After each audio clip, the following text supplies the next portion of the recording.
കടം വേണോ? ലോകോത്തര ബ്രാൻഡുകളുടെ എല്ലാ മൊബൈൽ ഫോണുകളും smart T V, smart watch, headset തുടങ്ങിയ എല്ലാ ഗാഡ്ജറ്റുകളും തവണ വ്യവസ്ഥയിൽ സ്വന്തമാക്കൂ.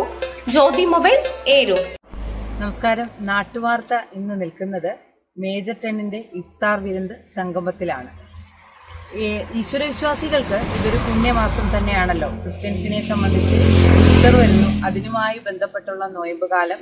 മുസ്ലിംസിന് അവരുടെ നോയമ്പ് മാസമാണിത്, പെരുന്നാളിനോടനുബന്ധിച്ച്. അതുപോലെ തന്നെ ക്രിസ്ത്യൻസിന് ഇത് ഹൈന്ദവ വിശ്വാസികൾക്ക് ഇത് പൊങ്കാലയുടെ കാലമാണ്. കടക്കൽ തിരുവാതിര, അതുപോലെ തന്നെ ആറ്റുകാല്, ഇങ്ങനെ എന്തുകൊണ്ടും ഈ പറയുന്ന പോലെ വിശ്വാസികൾക്ക് ഇതൊരു പുണ്യമാസം തന്നെയാണ്. ആ പുണ്യമാസത്തിൽ ഇവിടെ ഒരു ഇഫ്താർ സംഗമ വേദി ഒരുങ്ങുകയാണ്. അപ്പം നമുക്ക് ഈ ഇഫ്താർ സംഗമ വേദിയിലേക്ക് നമുക്ക് കയറി അവിടുത്തെ വിശേഷങ്ങളൊക്കെ ഒന്ന് പോയിച്ചു വരാം.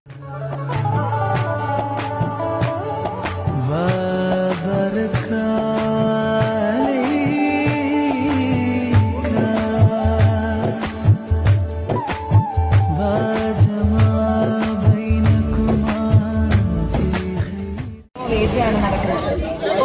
അപ്പം ഈ ഒരു ഇതുകൊണ്ട് ഉദ്ദേശം തന്നെ നമുക്ക് മനസ്സിലാവും ഉദ്ദേശം അല്ലേ. ഇപ്പം സത്യം പറഞ്ഞ റിയൽ കേരള സ്റ്റോറി എന്നൊക്കെ ഇപ്പം നമ്മൾ ക്യാപ്ഷൻ കൊടുത്ത് വായിക്കുന്നത് പോലെ ഒരു നല്ല ഉദ്ദേശം തന്നെയാണ്. എന്നാലും അത് മേജറിന്റെ വായിൽ നിന്ന് നമുക്കൊന്ന് അറിയാൻ ആകാംക്ഷയുണ്ട്. എന്താണ് ഉദ്ദേശം?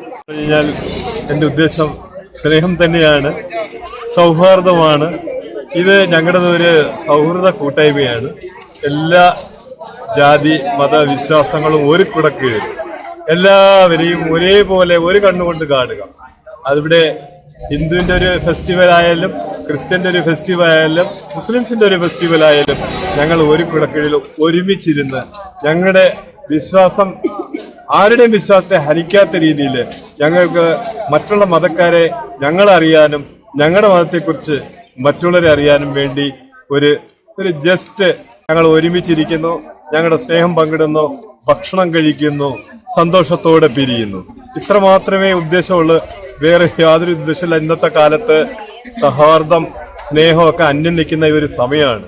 ഈ സമയത്ത് ഇങ്ങനെയുള്ള ഒരു വേദി, ഒറ്റ മനുഷ്യര്, ദൈവം എപ്പോഴും പറയുന്ന ഹേ മനുഷ്യരെ എന്നാണ്.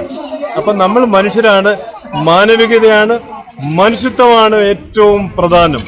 അത് നമുക്ക് നമ്മുടെ ഓരോ വ്യക്തിബന്ധങ്ങൾ ഞങ്ങൾ ഈ കൂട്ടായ്മയിലൂടെ എല്ലാ വീടുകളിലും പാവപ്പെട്ടവരുന്നില്ല, പണക്കാരുന്നില്ല, ഞങ്ങൾ സഹോദരി സഹോദരന്മാരാണ്. സുപരിചിതനായ സ്വന്തം രവിയണ്ണനോട് നമുക്ക് ചോദിക്കാം, മേജർ 10ലേക്ക് എത്തപ്പെടാൻ അല്ലെങ്കിൽ ഇഫ്താർ വിരുന്നിൽ എത്താനുണ്ടായ ഒരു സാഹചര്യം എന്താണെന്നാ? ഒരു വർഷക്കാലമായി ഈ ക്ലബ്ബ് ഞങ്ങൾ ഫോം ചെയ്ത് പ്രവർത്തിക്കുകയാണ്. അപ്പോൾ വളരെ എനിക്കത് ഒന്നും ചെയ്യാൻ പറ്റത്തില്ലായിരുന്നു. കുനിയാനോ നൂരാനോ എടുക്കാനോ പറ്റാത്തൊരു സാഹചര്യത്തിൽ ഒരു വർഷക്കാലമായി ഞങ്ങൾ 5.5 മണിക്കൂർ 1 മണിക്കൂർ നേരത്തെ എക്സസൈസ് കൊണ്ട് ഇപ്പോൾ പരിപൂർണമായി എന്തും ചെയ്യാവുന്ന തരത്തിലേക്ക് നല്ലൊരു ചെറുപ്പം തിരികെ കിട്ടിയ പോലെ ഉണ്ട്. അത്രയും നല്ല മേജർ നസീർ സാർ ചെയ്തൊരു വലിയ പ്രവർത്തിയാണ്. അതുപോലെ തന്നെ നമുക്കിപ്പോ ഇപ്പൊ നടക്കുന്ന ഇഫ്താർ വിരുന്ന്, അതിനെ കുറിച്ച് കൂടി അല്ല, ഈ ഇഫ്താർ വിരുന്ന് ഇതിന്റെ ഭാഗമായിട്ട് ഞങ്ങൾ ഇഫ്താർ വിരുന്ന് സംഘടിപ്പിക്കാൻ തീരുമാനിക്കുകയാണ്. അപ്പോൾ അത് ഭംഗിയായിട്ട് തന്നെ നടത്താനായിട്ടുള്ള എല്ലാ ക്രമീകരണവും ഇവിടെ ചെയ്തിട്ടുണ്ട്. ഒരു മതസൗഹാർദ്ദത്തിന്റെ കൂട്ടായ്മ കൂടിയാണിത്. സംഗമ വേദിയിലെത്തിയപ്പോ ഒരു സ്പെഷ്യൽ ഐറ്റം കണ്ടപ്പോ അതെന്താണെന്ന് നമുക്കൊന്ന് ചോദിച്ചു മനസ്സിലാക്കാം. അതൊരു മലബാർ ഐറ്റം ആണെന്നാണ് പറയുന്നത്. കരിക്കഞ്ഞി എന്ന് പറയും. അപ്പൊ അത് ഉണ്ടാക്കിയ ആള് നമ്മുടെ ഒപ്പം ഉണ്ട്. ഇതെങ്ങനെയാണ് പ്രിപ്പറേഷൻ എന്ന് പറഞ്ഞതാണ്. ശരിക്കും മലബാർ സ്പെഷ്യൽ ആണത്. നമ്മുടെ റവ ഉണ്ടല്ലോ, റവയാണ് ഇതിന്റെ മെയിൻ ഇൻഗ്രീഡിയന്റ്. നമ്മൾ നെയ്യ് കുറച്ച് പാത്രത്തിനകത്ത് ഒഴിച്ചിട്ട് റവ ഇതിനകത്ത് കുറച്ച് വെള്ളത്തിനകത്ത് കുറച്ച് 5 മിനിറ്റ് നേരത്തെ സോക്ക് ചെയ്ത് വെക്കുക. പിന്നെ ആ റവ നെയ്യ് കുറച്ച് ചില ആൾക്കാർ ചെറിയ ഉള്ളി യൂസ് ചെയ്യും. പക്ഷേ ഞങ്ങൾ ഇതിനകത്ത് എല്ലാവർക്കും ടേസ്റ്റ് ഇഷ്ടമില്ലാത്തതുകൊണ്ട് ചെറിയ ഉള്ളി ഉൾപ്പെടുത്തിയിട്ടില്ല. നട്ട്സ് അതിനകത്തൊന്ന് വഴറ്റിയെടുക്കുക. പിന്നെ റവ അതിനകത്തോട്ട് മിക്സ് ചെയ്തിട്ട് ശരിക്കും പഞ്ചസാര മധുരം ആവശ്യമില്ലാത്തവർക്ക് മധുരം ഇല്ലാതെ മാറ്റിയെടുക്കാം.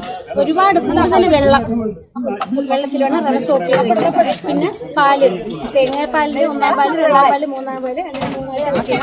പിന്നെ നമ്മൾ പശുവിൻ പാലും ഇതിനകത്ത് ഉപയോഗിക്കും. തേങ്ങാപ്പാലും പശുവിൻ പാലും പഞ്ചസാരയും റവയും നട്ട്സും, ഇതാണ് മെയിൻ ഇൻഗ്രീഡിയന്റ്. പക്ഷെ മലബാർ അപ്പൊ നമ്മുടെ വാർഡ് മെമ്പറിനോട് വിശേഷങ്ങൾ ചോദിക്കാം.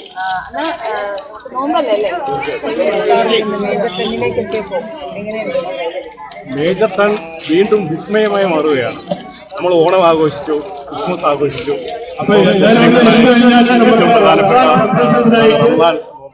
അതിന്റെ ഇഫ്താർ പാർട്ടി 100 കണക്കിന് ആൾക്കാരെ കൂട്ടി പിന്നെ മേജർ ടെൻ ഇതൊരു മതസൗഹാർദ്ദ വേദി കൂടിയാണ്.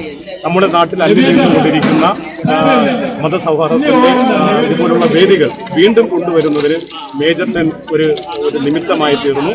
എല്ലാ ജാതി മതഭേദമന്യേ എല്ലാവരെയും ഒരുമിച്ച് കൂട്ടി ഈ ഇഫ്താർ സംഗമം വളരെ ഗംഭീരമാക്കിയ മേജർ ടെന്നും അതിന്റെ പ്രവർത്തകർക്കും എത്ര നന്ദി പറഞ്ഞാലും മതിയായി.